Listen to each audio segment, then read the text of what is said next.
Direktorat Lalu Lintas Polda Metro Jaya menggelar rapat koordinasi dengan Jasa Marga dalam rangka mempersiapkan arus lalu lintas menjelang Natal dan Tahun Baru 2026. Rapat ini diadakan untuk mengantisipasi berbagai kemungkinan kerawanan yang dapat terjadi selama liburan, terutama yang berkaitan dengan kemacetan, khususnya di Pelabuhan Tanjung Priok, Jakarta Utara.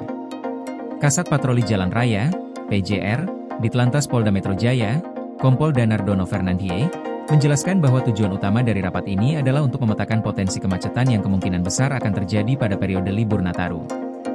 Pelabuhan Tanjung Priok, sebagai salah satu pintu utama masuk dan keluar barang di Jakarta, menjadi salah satu titik yang sangat rawan terhadap kemacetan.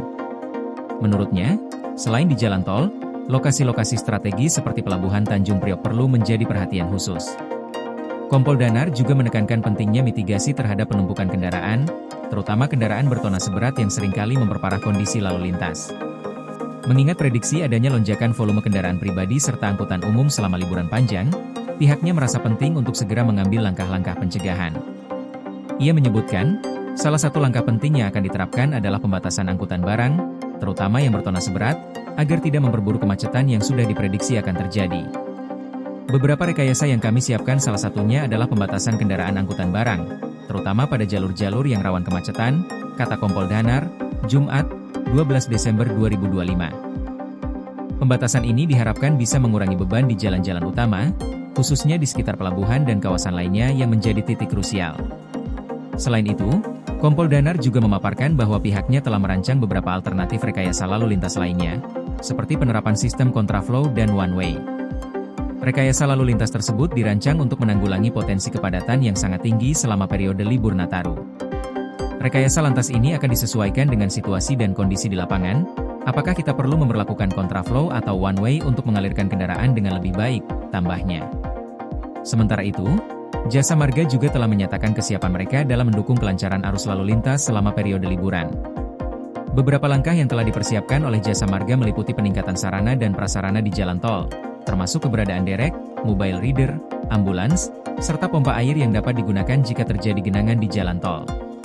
Selain itu, Jasa Marga juga menyiapkan petugas untuk melakukan pemantauan dan penanganan kejadian-kejadian yang tidak terduga di lapangan.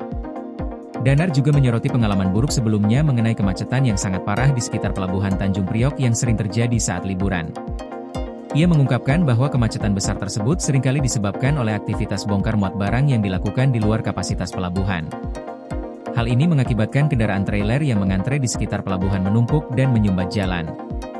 Macet horor itu sebabnya karena pelabuhan melakukan aktivitas bongkar muat yang tidak sesuai dengan kemampuan pelabuhan, sehingga kendaraan trailer menumpuk di jalan, ujar Danar. Oleh karena itu, ia menilai perlu adanya pembatasan angkutan berat yang menuju dan keluar dari Pelabuhan Tanjung Priok untuk menghindari terjadinya kemacetan serupa. Secara keseluruhan, pihak Polda Metro Jaya bersama Jasa Marga berharap bahwa berbagai persiapan ini dapat meminimalisir dampak negatif yang mungkin timbul dari peningkatan volume kendaraan selama libur Nataru, serta memastikan kelancaran dan keselamatan arus lalu lintas. Dengan langkah-langkah tersebut, diharapkan kemacetan parah yang kerap terjadi pada liburan sebelumnya dapat diminimalisir dan mobilitas masyarakat dapat berjalan lebih lancar.